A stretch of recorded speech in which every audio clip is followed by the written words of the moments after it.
바빌론의 몰락과 멸망은 하나님의 권고에 따라 완전히 결정된 사건이며 그분의 이익과 영광에 큰 영향을 미치기 때문에 그에 관한 환상과 예언이 반복됩니다.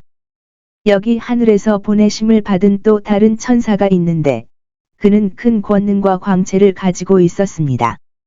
그는 자신의 예언의 진실을 분별하고 그 위대한 사건에 대해 세상에 알리고 깨우치기 위해 자신 안에 빛을 가졌을 뿐만 아니라 그것을 분별하는 빛뿐만 아니라 그것을 성취할 수 있는 능력도 가졌습니다.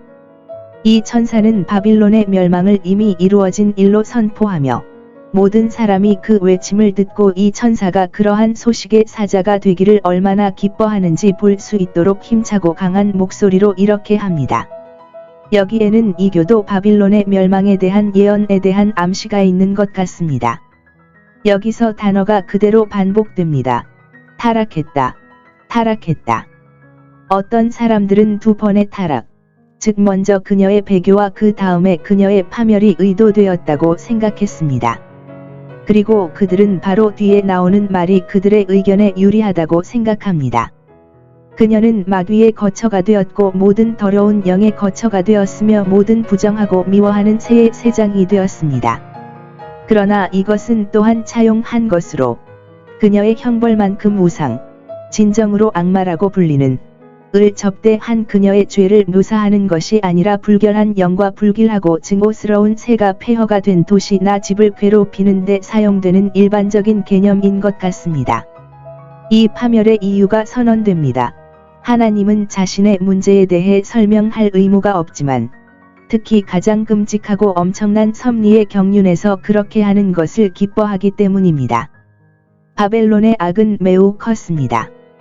그녀는 참 하나님을 버리고 우상을 세웠을 뿐만 아니라 훌륭한 예술과 산업으로 모든 종류의 사람들을 영적 간음으로 끌어들였고 그녀의 부와 사치로 그들을 자신의 이익에 붙잡아 두었기 때문입니다. 하나님의 긍휼을 기대하는 모든 자에게 공정한 경고가 주어지며 그들은 그녀에게서 나올 뿐만 아니라 그녀의 멸망을 돕고 있습니다.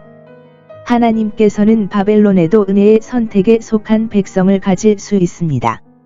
하나님의 백성은 바벨론에서 부름을 받아 효과적으로 부름을 받을 것이다. 악인과 함께 죄에 참여하기로 결심한 사람들은 반드시 그들의 재앙을 받아야 합니다. 백성의 죄가 하늘에 닿으면 하나님의 진노가 땅으로 내려갈 것입니다.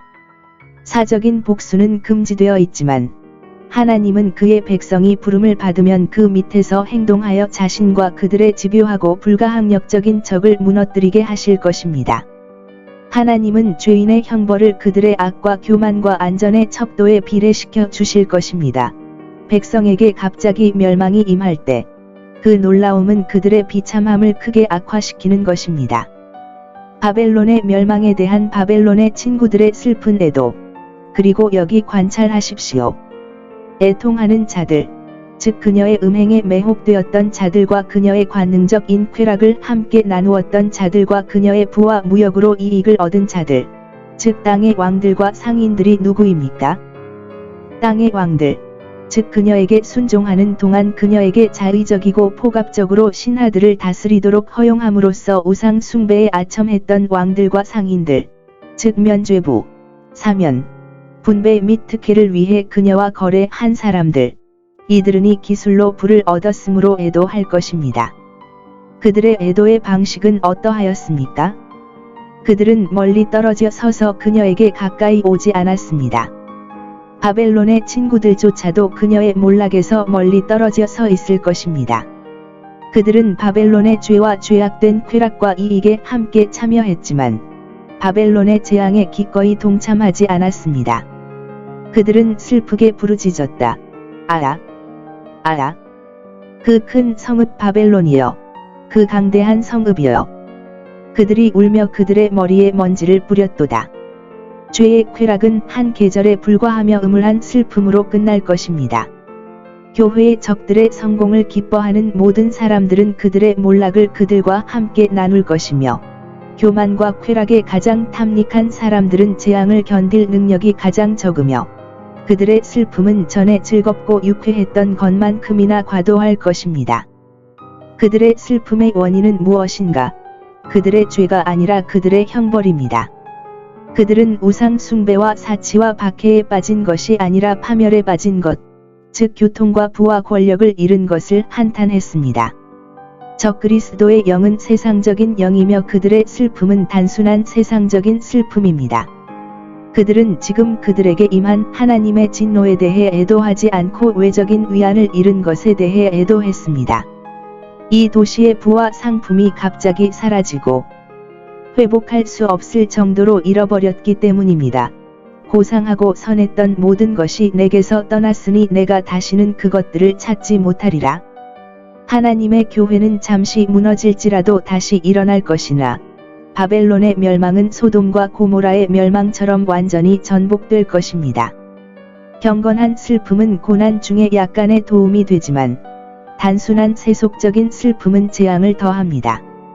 바벨론이 회복할 수 없는 멸망으로 하늘과 땅에 기쁨과 승리가 있었다는 기록. 바벨론의 동족들이 통곡하는 동안 하나님의 종들은 바벨론으로 인해 기뻐하도록 부름을 받았다. 이 기쁨이 얼마나 보편적인지 하늘과 땅, 천사들과 성도들이 그 기쁨에 동참할 것이며 이 세상에서 하나님의 종들이 기뻐할 일이 하늘에 있는 천사들에게도 기뻐할 일이 될 것임을 주목하십시오. 얼마나 공의롭고 합당한가? 바빌론의 멸망은 하나님의 보복적인 공의의 행동이었기 때문입니다. 당시 하나님은 자기 백성의 원수를 갚으셨습니다.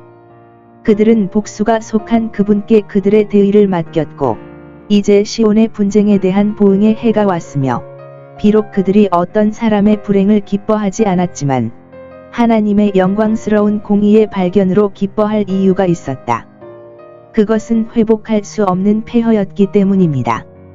이 원수는 다시는 그들을 괴롭히지 못할 것이며 이에 대해 그들은 놀라운 표징으로 보증을 받았습니다. 하늘에서 천사가 큰 맷돌 같은 돌을 들어 바다에 던지며 말하기를 바벨론이 이와 같이 폭력으로 무너져 다시는 발견되지 아니하리니 그 곳은 다시는 사람이 살 수 없고 거기서 어떤 일도 행하지 아니하며 위로를 누리지 아니하며 빛을 보지 못하고 완전한 흑암과 황폐가 되리니 이는 첫째는 그의 마술로 열국을 속이고 둘째는 그가 속일 수 없는 사람들을 멸하고 죽인 큰 악의 상급이라. 24절입니다. 그런 가증스러운 죄는 그토록 큰 파멸을 받아 마땅했습니다.